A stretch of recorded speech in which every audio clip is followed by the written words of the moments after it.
مخصوص افراد کے علاوہ روزہ رسول کے اندر کسی کو بھی جانے کی اجازت نہیں ہوتی ہے، حتیٰ کہ سعودی شاہی خاندان کے افراد بھی بنا اجازت کے روزہ رسول صلی اللہ علیہ وآلہ وسلم کے اندر جانے کی جرت نہیں کر سکتے۔ حجرہ نبوی روزہ رسول صلی اللہ علیہ وآلہ وسلم کے اندرونی حالات و مناظر اور وہاں موجود طبقات ہمیشہ سے مسلمانوں کے لیے باعث دلچسپی رہے ہیں۔ خواتین و حضرات، نبی آخر الزماں حضرت محمد صلی اللہ علیہ وآلہ وسلم کے روزہ مبارک کے اندر کیا ہے، اس کے بارے میں کئی کہانیاں اور داستانیں مشہور ہیں۔ انٹرنیٹ پر آپ کو جا بجا ایسی بے شمار تصویریں ملیں گی کہ جن کے بارے میں دعویٰ کیا جاتا ہے کہ یہ روزہ رسول صلی اللہ علیہ وآلہ وسلم کے اندرونی مناظر ہیں۔ انواع و اقسام کی قبروں کو رسول اللہ صلی اللہ علیہ وآلہ وسلم کی مرکز قرار دے کر شیئر کیا جاتا ہے۔ کبھی کبھار کسی آدمی کے بارے میں یہ مشہور کر دیا جاتا ہے کہ یہ روزہ رسول صلی اللہ علیہ وآلہ وسلم کے خادم ہیں اور اندر جانے کی اجازت صرف انہیں ہی ہے۔ سچ یہی ہے کہ ایسے تمام دعوے باطل ہیں۔ حقیقت کیا ہے اور روزہ شریف کے اندر کیا ہے، اور کیا واقعتاً کسی کو روزہ رسول صلی اللہ علیہ وآلہ وسلم میں مستقل اندر آنے جانے کی سہولت میسر ہے،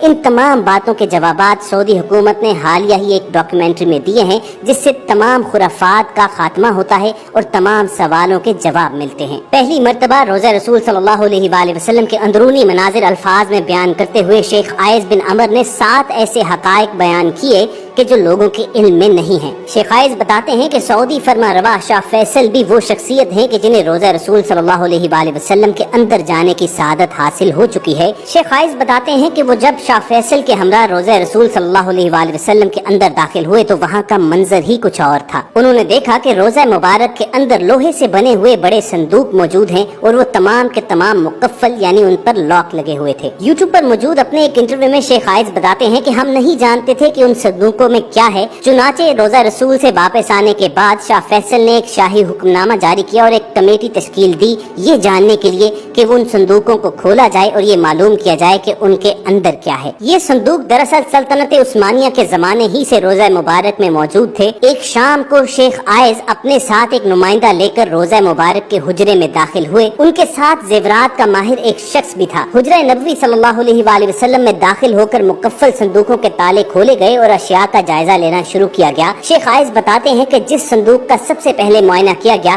اس میں سونے کے زیورات پائے گئے، جبکہ دوسرے صندوق سے چاندی کی زنجیریں برآمد ہوئیں جو کسی زمانے میں خانہ کعبہ اور روزہ رسول کے دروازے سے منسلک تھیں۔ ہمیں حجرے سے نبی کریم صلی اللہ علیہ وآلہ وسلم کی ذات سے منسلک بھی کچھ تبرکات ملے۔ کمیٹی نے 15 روز تک حجرے میں موجود اشیاء کا جائزہ لیا اور بعد ازاں حجرے سے ملنے والے زیورات کو مدینہ منورہ کے میوزیم میں رکھنے کی تجویز پیش کی گئی۔ آج یہ تمام نوادرات مدینہ منورہ کے میوزیم میں رکھ دیے گئے ہیں تاکہ عام لوگ بھی ان کی زیارت کر سکیں۔ خواتین حضرات، یہاں پر ایک وضاحت نہایت ضروری ہے کہ شیخ عائض بھی اصل قبر مبارک تک رسائی نہیں رکھتے تھے۔ جیسا کہ ہم سب کو معلوم ہے کہ حضرت صلی اللہ علیہ وآلہ وسلم کا وصال ام المومنین حضرت عائشہ صدیقہ رضی اللہ تعالی عنہا کے حجرہ مبارک میں ہوا تھا اور وہیں آپ کی تدفین ہوئی تھی۔ اس کے بعد حضرت ابو بکر اور حضرت عمر رضی اللہ تعالی عنہم بھی وہیں پر مدفون ہیں۔ اس طرح روزہ شریف کے اندر 3 قبریں موجود ہیں۔ اگر آپ کو انٹرنیٹ پر کوئی بھی ایسی تصویر ملے کہ جس میں صرف ایک قبر دکھائی دے رہی ہو تو یہ جان لیجئے کہ یہ تصاویر جعلی ہیں۔ ویسے بھی رسول اللہ صلی اللہ علیہ وآلہ وسلم کی مرکز مبارک کی اصل تصویر دنیا میں موجود نہیں ہے، اس لیے کہ آخری مرتبہ جب کوئی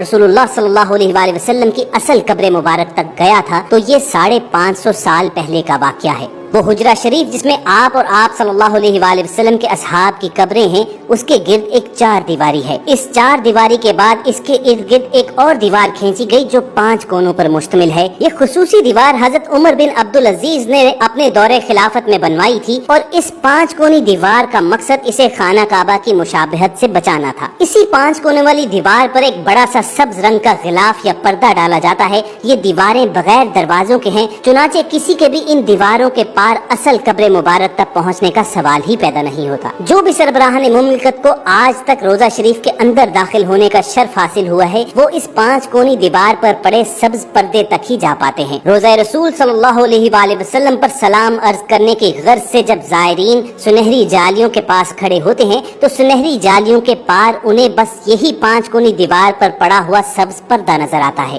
گزشتہ 1300-1400 برس میں اس 5 دیواری حجرہ کے اندر سوائے سوائے 2 افراد کے کوئی نہیں جا سکا۔ پہلی بار 91 ہجری میں حضرت عمر بن عبدالعزیز رحمۃ اللہ کے دور میں ان کا غلام، اور دوسری بار 881 ہجری میں معروف مورخ علامہ اسمہو